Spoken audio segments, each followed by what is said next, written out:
وصفتنا لليوم كيكة الشوكولا اللي بتتحضر بالبيت، كتير سهلة لجميع المناسبات. أكيد أطفالنا بحبوا كيكة الشوكولا. خلينا نشوف المكونات وطريقة العمل لعمل الكيكة طرية وهشة. خلينا نشوف طريقة التحضير.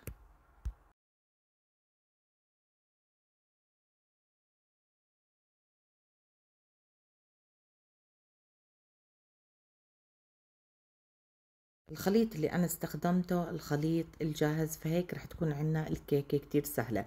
بداية رح أضيف 3 بيضات بحرارة الغرفة. التعليمات اللي موجودة على الباكيت الخليط الجاهز، فأكيد بدنا نتبع الإرشادات. رح أخلط البيض لمدة 3 دقايق لحتى أضيف المكونات الثانية.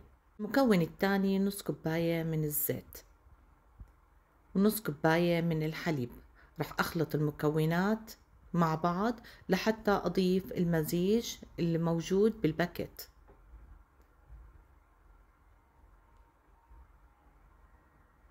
مو متوفرة عندك المكونات، فهذا خليط الكيك بسهل عليكي، بيوفر لك كل المكونات الموجودة بالباكيت. مثل ما حكيت لكم هذه الإرشادات بنتبعها. بتضيفي هذه المكونات وآخر شي بتضيفي الخليط الموجود بالباكيت، جميع الكمية الموجودة فيه. رح أخلط المكونات مع بعض لحتى أحضرها بصينية الفرن.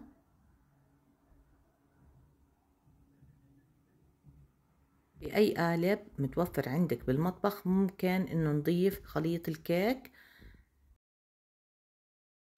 بعد ما خلطنا الخليط الكيك وهيك صار عنا جاهز مثل ما انتم شايفين قوام الخليط. رح أضيفه بصينية الخبز. أنا ضفته بصينية مفرودة، ضفت عليها ورق الزبدة، ورح أحطه بالرف الوسطاني على درجة حرارة 180. مدة خبز الكيك ما بتتجاوز 30 دقيقة، أكيد على حسب نوعية الفرن الموجود عندك. هلأ رح نحضر صوص الشوكولا. رح نضيف نص كوباية من السكر ونص كوباية من الحليب البودر ونص كوباية من الكاكاو البودرة ونص كوباية من الزيت، ورح أضيف عليهم رشة بسيطة من النسكافيه. رح أخلط المكونات مع بعض. بعد ما أجهز الصوص رح أدخله على التلاجة لحتى يبرد معانا، وتكون عنا الكيكة جهزت وطلعت من الفرن وبردت.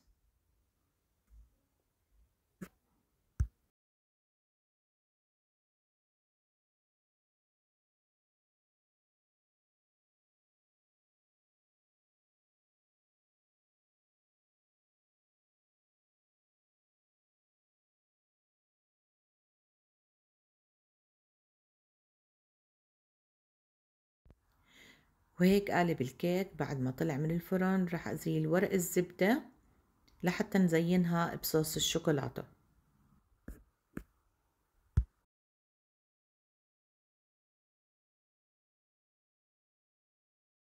رح أضيف جميع كمية الصوص الشوكولاتة اللي أنا حضرته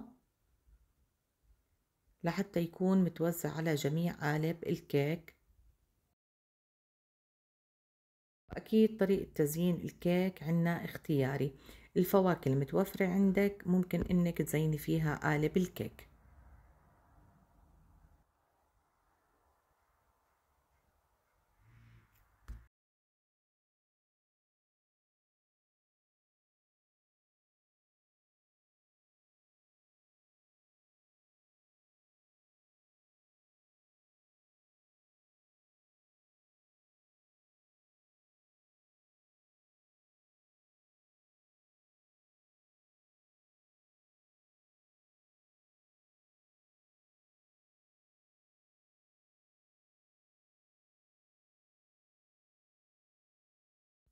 الفواكه المتوفرة عندي الفراولة، حبيت أقطعها لشرائح وأزين فيها صوص الشوكولا.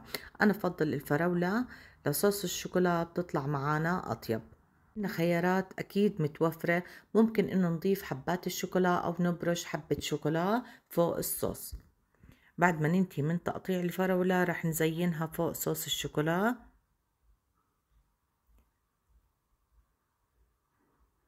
أكيد متل ما قلت لكم التزيين، طريقة التزيين عنا اختياري. بعد ما نزين قالب الكيك بحبات الفراولة، هيك الوصفة صارت عنا جاهزة لليوم.